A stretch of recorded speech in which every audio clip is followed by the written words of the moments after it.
Inilah publikasi, Fitnah kepada Putra Terbaik Nusantara, Aditya Warman.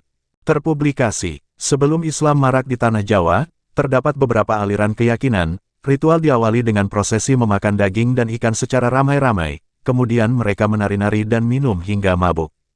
Dalam keadaan sakau para penganut melakukan persetubuhan secara massal, upacara diakhiri dengan meditasi, ketika tubuh mereka telah kehilangan nafsu birahi.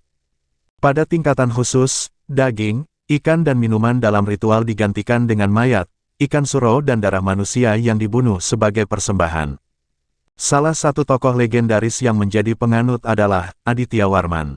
Perhatikan, publikasi, Pemakan Daging Manusia, kepada Putra Terbaik Nusantara, Aditya Warman, adalah fitnah, harus dihapus dari apapun yang menulis dan mempublikasikannya.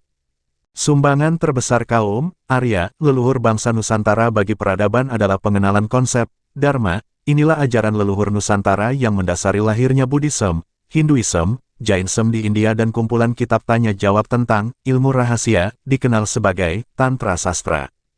Prinsip-prinsip Tantra terdapat dalam Nigama, sedangkan praktik-praktiknya ada dalam buku agama. Kitab-kitab yang memuat Tantrayana ada 64 diantaranya. Mahanirwana Tantra, Kularnawa Tantra, Tantra Bidana, Yoginirdaya Tantra. Buku-buku kuno itu hilang dan sebagian lagi tak dapat dimengerti karena tertulis dalam tulisan rahasia untuk menjaga kerahasiaan Tantra terhadap mereka yang awam.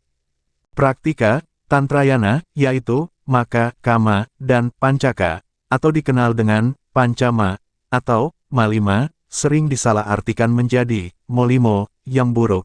Ini fitnah. Pancama, 5M, adalah Madya, Mamsa, Matsya, Mudra, dan Maituna. Ajaran tersebut lebih diarahkan kepada konsep karma marga, bhakti yoga dan jnana marga. 1.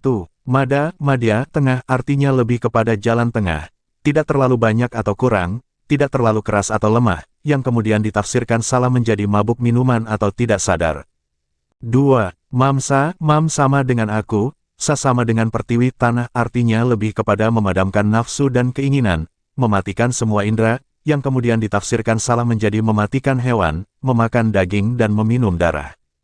3. Matsya, nyaman, luwes, mengalir artinya lebih kepada keluasan pergerakan, merasakan empati dan simpati, tidak kaku. Dalam Samadhi Yoga, disebut pranayama, yang bertujuan agar pikiran menjadi tenang dan mudah bermeditasi, yang kemudian ditafsirkan salah menjadi memakan ikan kembung beracun.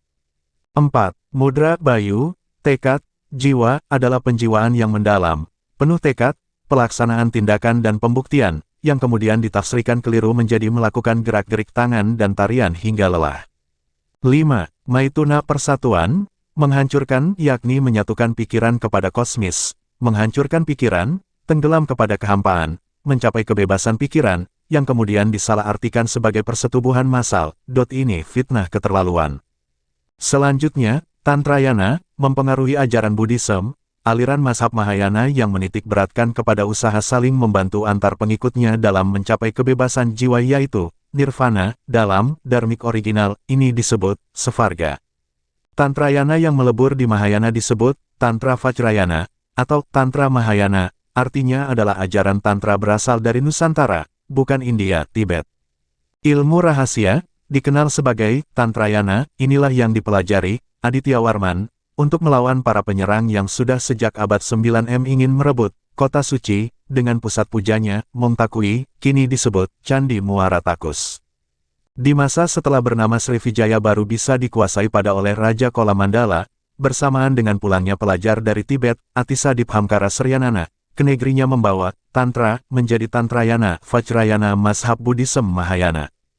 Kontemplasi, Samadhi, Yoga, Topobroto, Upasena, Kamala, Tafakur, berdiam diri dalam Goa Tahanuts, untuk mempelajari dan mendalami keilmuan, Tantra, divisualisasikan di bangunan megah Fuana Cakapala, kini bernama Borobudur. Jadi, publikasi, Pemakan Daging Manusia, kepada Putra Terbaik Nusantara, Aditya Warman, adalah fitnah, harus dihapus dari apapun yang menulis dan mempublikasikannya. Throwback History of Indonesia, Exploration dan Research, by Santo Saba.